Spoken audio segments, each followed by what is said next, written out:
excuse me. You know, if I had been driving, that would have been pretty dangerous. Every time you sneeze, your eyes close for about 1 second, which means if you sneeze while driving at, say, 70 miles per hour times 5280 divided by 60 divided by 60, you will travel about 103 feet with your eyes closed.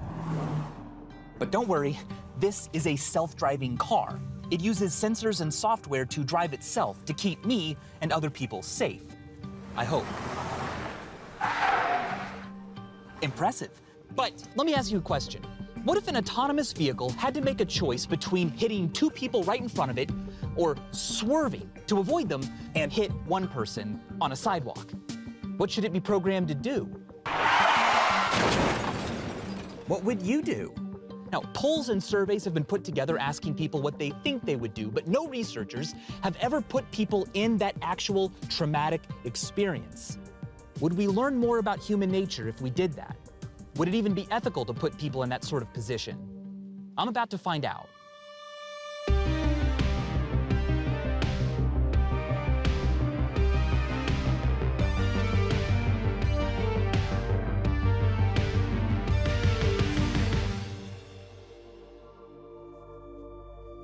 In 1967, British philosopher Philippa Foot created a precursor to our self-driving car conundrum.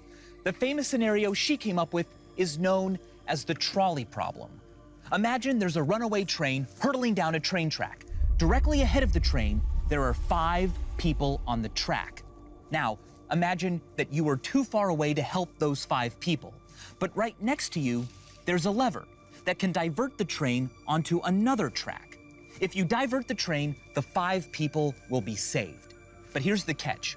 There's another person on the second track. Now, you're faced with a dilemma.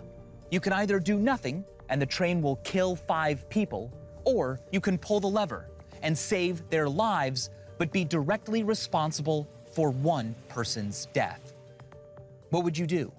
When surveyed, most people say that they'd pull the lever and sacrifice 1 person to save 5. It's for the greater good. But how we say we'd act may not match how we'd actually act if the scenario really happened, with real emotions and real lives at stake. Any difference between the two would reveal who we are compared to who we want to be. But a comparison could only be made by doing what has never been done before, making the trolley problem real.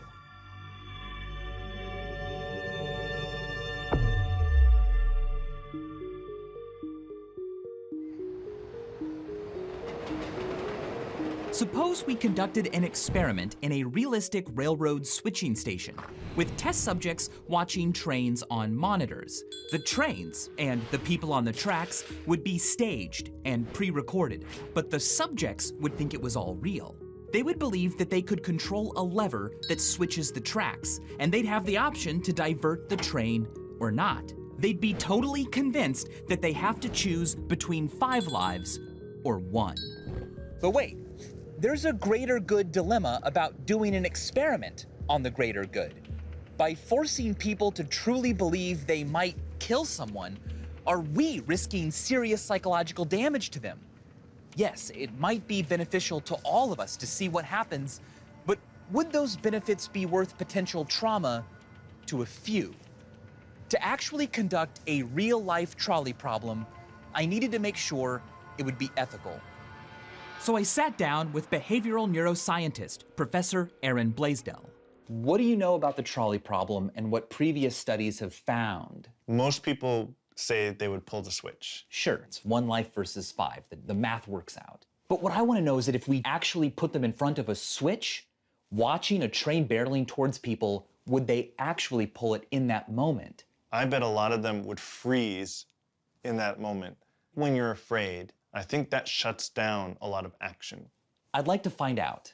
Okay. What potential harms could come to someone in that position? Most people would probably be fine, but there is a small potential for harm in the sense of somebody being guilt-ridden over their decision, obsessive thoughts about, I'm the person who would push that button and cause the train to go and kill somebody. Or they might think, I'm the person who would freeze and I wouldn't be able to help those 5 people. And that could be traumatic. Have we ever tested the trolley problem on human subjects for real?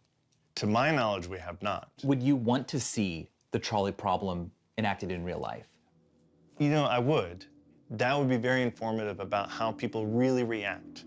If I were to tell you we're going to run this, Okay. would you feel comfortable with that responsibility on your shoulders? No, I couldn't do it. For me to be involved in that, it would have to be on the shoulders of many people, including an ethics board. I couldn't just go through with that. Dr. Blaisdell's reliance on an ethics board made sense. Most universities have ethics review boards to answer one crucial question.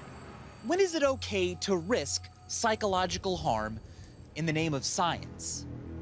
It is May 1962. An experiment is being conducted at Yale University. Ethics review boards were developed as a result of some controversial psychological experiments in the middle of the last century. One theory is that people learn things correctly whenever they get punished for making a mistake.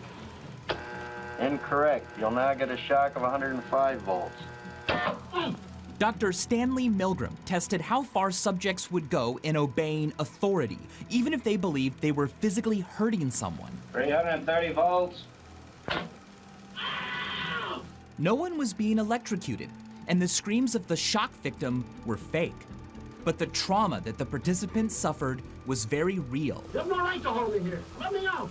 This sparked controversy within the scientific community. Many questioned Milgram's methodology. But unlike a research school, Mindfield doesn't answer to a university's ethics committee. That said, I wanted to get the thoughts of an institutional review board. So I tracked one down and proposed my idea for doing the trolley problem in real life. Do you think I could reach a point where you would feel comfortable approving this study? Hate to be the bearer of bad tidings, Michael. Probably not. I'm not ready to say no quite yet. I would love to see your study pass. And I actually think the ways to make it pass is we should probably be screening out for people who might have a post-traumatic stress disorder, any kind of like clinical problem that could make them more vulnerable to a type of event like this. With the addition of something like a trauma counselor on site, I actually think that under those circumstances, it might pass. Can you present a compelling case as to the social good of this study? I Yes. If you could find a way to say, look, this is why it's important. It's not just basic theoretical research. This has direct implications for mass transit, direct implications for self-driving cars. It's a risk-benefit, Yeah. but the benefits are potentially tremendous. Right. And so my hope is that the good this experiment does is in revealing the difference between instinct and philosophical reflection. And I think that there could be an enormous benefit in learning the difference so that we can train people to act in the way that they wish they would. Yeah, That's interesting. that's a compelling argument. Yeah. I came into this meeting expecting a lot of resistance, but instead I'm actually leaving invigorated, like excited to take their concerns, implement them into the study, and make it not just more acceptable, which I thought was the purpose here, but to actually make it more beneficial, more fascinating, and penetrate deeper and have more applications in society.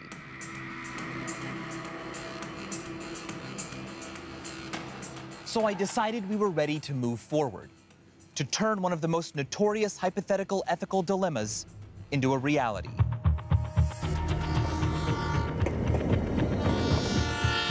We traveled to an abandoned railroad line and hired a freight train. Our subjects needed to be shown how switch points work, so the Mindfield production team shot a video of a train going down 2 tracks. Then we dressed 6 actors like railroad workers.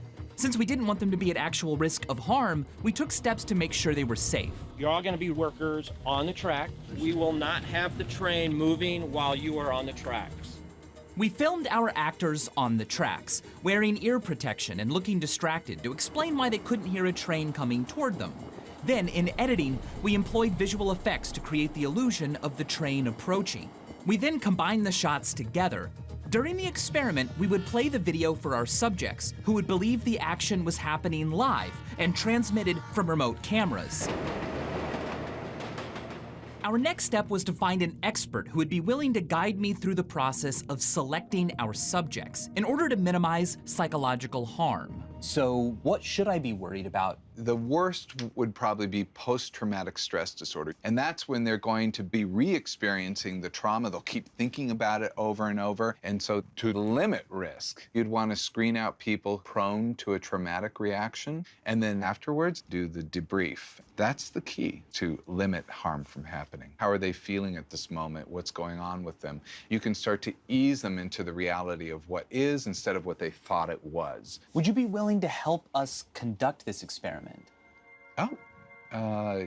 Yes. I mean, I think I would. I think this is a really fascinating and valuable experiment because people can have very uncomfortable lessons that they then start to learn from. If I can make sure that we get people who may be appropriate to do such a thing, I would be honored.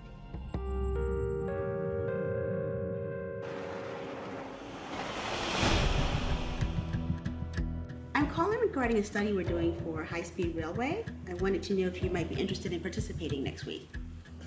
To disguise the true nature of our experiment, we placed an online ad recruiting people for a fake focus group to offer feedback on California's new high-speed rail. Today, I'm just going to ask you to fill out a couple forms to make sure that there's a range of personality types in our group and for TSA security purposes. These psychological surveys, used frequently by employers, look to uncover signs of depression, anxiety, and other conditions that might make someone unsuitable to participate in this experiment. Thank you very much. Have a great day. Thank you. Back in Dr. Kasan's office, we reviewed the potential subjects' responses. In this particular person, I was concerned about this. Some high suicidal thinking, high acting out. Those kinds of factors might not be good in an experiment where you want to try to prevent some of the trauma from happening. Right. These people, though, and there's a large group of them, they are more resilient, so I would be more comfortable with these people because their ability to bounce back in difficult situations might make them less susceptible to a trauma. Finally, after consulting 2 psychologists and a university ethics board, it was time to put our plan into action.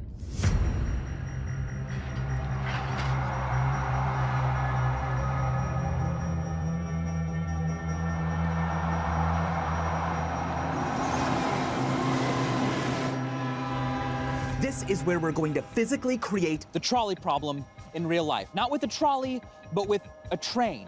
Our subjects will sign in at this booth for our phony focus test, which will never actually take place. It's gonna be a hot day for them. So we'll offer them, while they wait for the actual test to begin, the chance to sit inside this nice air-conditioned remote switching station.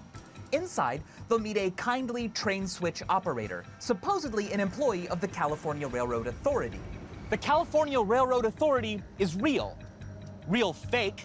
We invented this non-existent government organization to convince our subjects that everything here is real, including these monitors showing supposedly live shots of actual trains from different tracks all around the California area. While the participant is waiting inside this room, they'll learn how the operator switches the tracks using a lever to remotely switch a train from one track to another. They'll see it happen. We're actually controlling the video on these screens from a different hidden control room. At a given time, the switch operator will leave the subject alone in the switching station. And at that point, a crisis will occur. A train will be barreling down the tracks, and workers will have made their way out to both tracks, 5 on one worker on his phone on the other. No one is around for them to alert who has any kind of control or authority. Switching the train is up to the subject alone. They'll feel like what they do has real-world consequences. Will 5 people die, or will 1?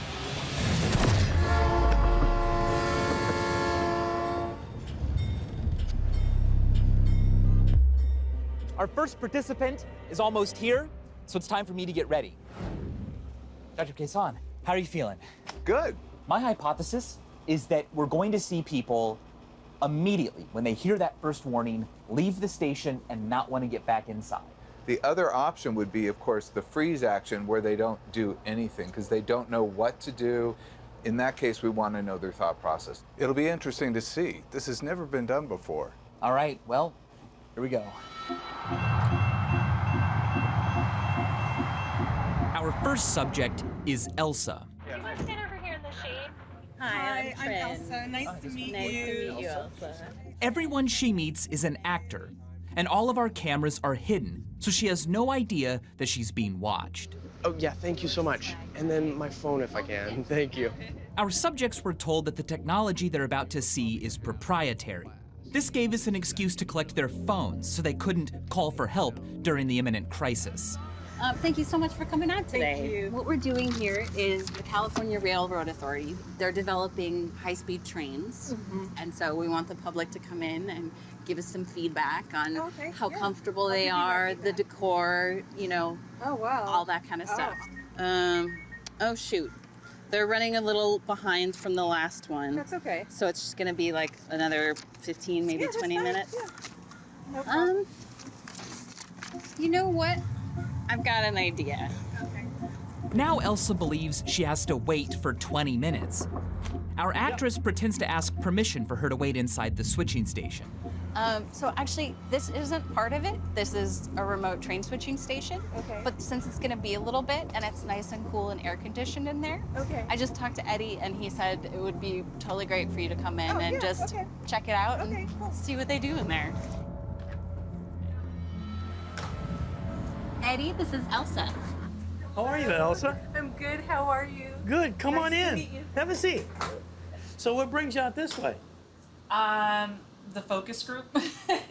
Focus group. Yes, the high-speed railroad, the luxury railroad. Okay. So what we got here is a remote switching station. These are all live feeds. What's happening is there's a lot of construction going on. We're going to have to put all new ballast through here, new ribbon rail right here on these two In tracks case you're right wondering, now. we hired an actor who actually spent 20 years working on railroads. Can you imagine if we had an actor who didn't know a lot about trains? He offers something called face validity, in that you can look at him and you think, oh, this guy's real. My job here is to take care of all the switching right here on these two tracks right now. And so there needs to be someone in here all the time. Now, the other thing about this, these things... Attention, train approaching. This is probably a work unit that's coming. We're going to divert it to track 2. Okay, so a train's coming. Now it's a chance to learn how the switch works. There you go. In fact, why don't you be the one to do that? Just go ahead and throw it yourself. Okay, Just pull it down. Right now? Yeah, go ahead. Good. It's going much faster than you think. All right, it's going to make the transition to track number 2. Look, I'll tell you what. You're now a switchman. Okay, well, now that the trailing car is clear of the switch points, go ahead and switch it back to track 1. Okay. That was kind of scary. I was like, oh my gosh, I have to turn it. Well, just you wait. The good thing is we've got it back on line 1, and that means that the next train that comes through will go through on track 1. Elsa now understands exactly where the trains will go. Switch 1 to the left, switch 2 to the right. It was time to force her to make a very difficult decision. Oh, I gotta take this. Oh, yeah, sure. No problem. Do me a favor. Wait right here. Okay. Someone has to be here at all times. Okay, and no problem. I'm just gonna go out and Okay. take care of this. I'll be Okay, back. no Be problem. back in a sec. Okay. Look at her eyes, because she's concerned immediately, a little worried, like, what? We gave Elsa a couple of minutes to acclimate to her surroundings, and then we started the playback of our staged footage. All right, here come the workers. Attention, object on track. Yep, she just noticed them. Attention, object on track. Attention, object on track. Attention, object on track. She's looking in her purse to find... No phone? No phone. Attention, object on track. Attention, object on track. I think the warning does a lot. If you're in that station, you're supposed to do something. Attention, object on track. Okay, here comes the train. Attention, train approaching. There's the train approaching warning. Attention, object on track. I don't think at this point... Oh, there she goes. Attention, train approaching. approaching. There's a train approaching. What? Attention. I wanted to let him know that there's a train approaching. Oh my God. Can you Okay. tell him? Yeah, I'll go look for him right now. Thank you. But the switch operator won't be coming back. The full weight of this crisis is all on Elsa. Attention. Train approaching. Whoa, whoa, whoa. Object on track. Attention. Train. I can't believe this. Attention. Object on track. Attention. Train approaching. Attention. Object on track. Attention. Train approaching. Attention. Object on track. End of test. Everyone is safe. End of test. Everyone is safe. Okay. We didn't want the participants to think that anyone actually got hurt. So we showed them this "everyone is safe" card before the train would have actually hit anyone. Elsa. I'm Michael. Hi. And this is Greg. This Hi, was how all do an you do? It was experiment. all an experiment. Okay. Can we come on in? I want to ask you a few questions. Yeah, sure. Did I do something wrong? Not at all. Not at How are you all. feeling right now? Just scared. You can go ahead and take a seat. Scared? Yes. So, no one was in any danger. This is a psychological experiment that we're conducting on how people behave when decisions need to be made. Oh, okay. Walk me through how you felt. I felt the pressure. I'm like, oh my gosh, these people are gonna die. Like I had to make a very quick and sound decision, like immediately, like right now, right this second. Their lives were in my hands. I need to change it to track 2 What was motivating your decision to switch? so I can save more lives. I didn't know if I was making the right decision. I mean, a life is a life, right?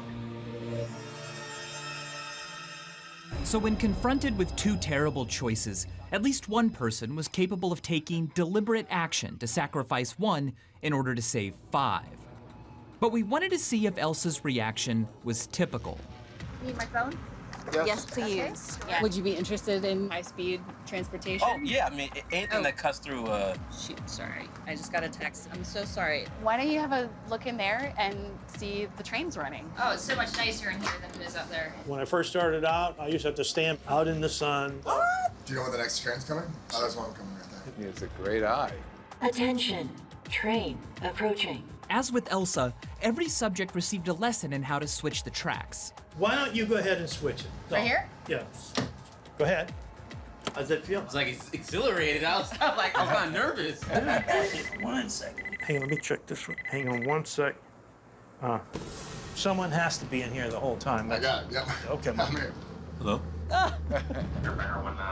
Copy that. He's actually tapping into the can't hear power what of he's being in saying. that position. Attention. Object on track. Here comes the test. Attention. Object on track. Attention. Train approaching. She's not moving. Attention. Just watch his Train eyebrows. Approaching. Oh, yeah. Eyes are going back and forth. Train approaching. Oh, she's worried. Yeah. Train approaching. I don't know what I would do in this kind of scenario. Train approaching. This is sort of that Frozen pose that we see. Paralysis in the face of danger is such a common reaction. Attention. Object on track. Attention. Train approaching. Object on track. Even with the train seconds away, some are still looking for others to take control. I'll go try and find him. Okay. Attention. Train approaching. She's singing. This is self-soothing there, yeah. Object on track. Attention. Train She's not moving. approaching. Oh my gosh, wow. Okay. Is she gonna switch it? Train approaching. Attention. Object on track. Attention. End of test. Everyone is safe. What? All right, let's go. Not one of these participants pulled the lever. Time to find out why. Hello, JR. Oh my gosh, how you guys doing? My name's Michael. JR. Everything that just happened was an experiment. This was an experiment. Oh my god. Okay. What were you feeling when you were watching that? Terrified. I just. I was feeling a little anxious and I saw the train coming. I'm like, oh my God. Yeah. Your heart is beating fast? Yeah, a little bit, yeah. Tell me what was going through your mind when you heard that first warning that a train was approaching. I thought about switching it, but then actually acting on it was a different thing. I kind of suspended my responsibility. Like, I didn't know what to do, so I was just like, oh, I better not, touch it because I don't know if I'll screw something up. I would assume that there would be, out of those 5 guys, someone would have looked back. They were going to get out of the way, or the train was already planning to stop? They probably built those trains with some type of sensor or something like that. The train probably had sensors. The workers would have noticed. I didn't want to touch the equipment. These are all forms of attribution, when an individual assumes that others are either responsible for taking action or have already done so. Both tracks had people on. Right. And I just didn't know who should live and who should die. Do I switch it? Do I not switch it? I mean, either way, someone's going to get really badly hurt. I didn't want that power. It was quite the test, I would say. It is quite the test. At this point, one subject had switched the tracks and 5 others had not. But we weren't done yet. Meet Corey. Here, have a seat. Much obliged, thank you. This is cool. This whole module will interconnect with the entire nation if we wanted it to. Right. But right now we're looking at just track 1 on the left, track 2 through there. These are many, many miles away. Yeah. But they're all live feeds. Surveying the scene, Eagle's point of view. Yeah. Let me see what this is. Okay, I'll be right back. Okay, got it. He's remaining engaged.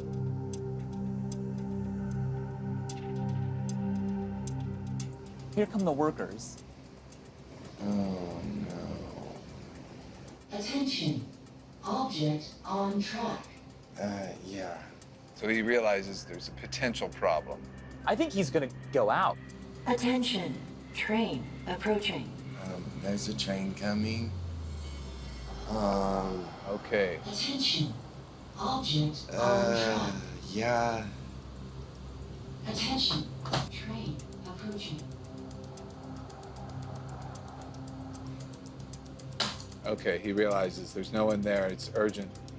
Okay, so it needs to go to... Object on track. Okay, he's rehearsing what to do. The track. Attention. Oh, Approach. track Attention. 2. Do they not know? Attention. Train approaching. I know. They Attention. should see this. Object on track. Attention. Train approaching. Attention. Object on track.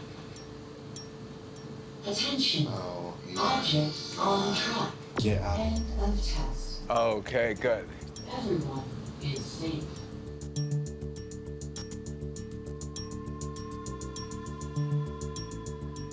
Hello? Hi, Corey. Hey. My name's Michael. There was just almost an accident, seemingly. Corey, everything that just happened was an experiment. Okay. No one was in danger. For sure. These were just loops of video taken before. This is a psychology experiment looking at Okay. how people behave Okay. in various circumstances. Okay, yeah. So tell me how you were feeling. Mainly a bunch of terror and responsibility because I was at the helm, and just horrified about making a decision between like 5 people compared to 1. It was very scary to say the least. It was scary. Yeah. Right. Oh yeah. What was going through your mind as the train's coming down the track? It was mainly to warn them. They're just to What's coming up? reiterate- What's coming up right now? You don't want to have to choose between people. Right. And that was really tough. Either like 6 families or 1 family. It was like, up to me, it felt like. Yeah. It was interesting to me that you had such presence of mind. Yeah, look for help and make a decision. The one that everyone, if you ask them in a survey, says that they would like to be brave enough to make. Yes. So that was impressive, Corey. It really was. Thank you. You know, I think it would be good to have you meet some of the people who participated so you can see. Yeah, let's go do that. Just follow us on out, meet the actors.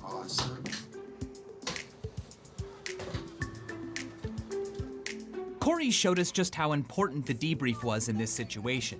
Meeting the actors, which all of our subjects did, reinforced that this was not a reality. I'm just so glad that this is a simulation. So Greg, trolley problem. I went into this thinking we're going to tease out some general truths about human nature. However, what we've really seen is that you learn a lot about the individual.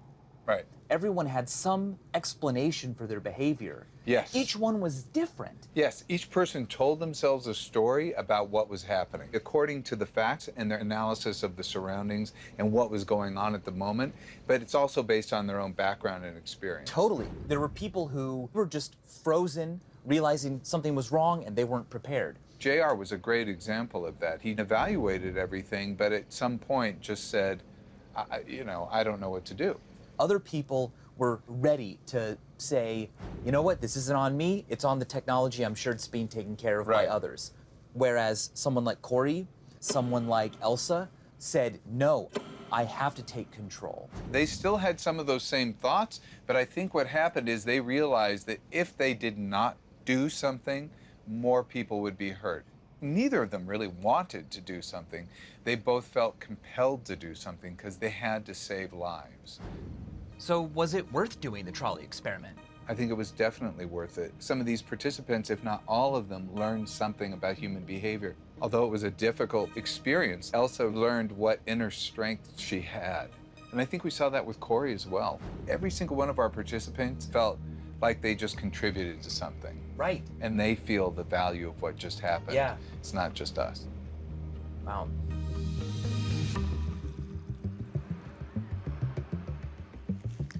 We've since followed up with our subjects, and all of them are doing well. I'm glad we minimized risk by pre-screening vulnerable individuals, debriefing the participants, and providing on-site counseling, because doing so gave me confidence that we could explore this facet of human psychology ethically. We learned that there's a stark difference between what people think they would do and what they actually do when faced with a difficult moral dilemma. Instead of saving 5 lives, most of our participants did nothing. But is it wrong to freeze? Should people feel bad for being unable to act?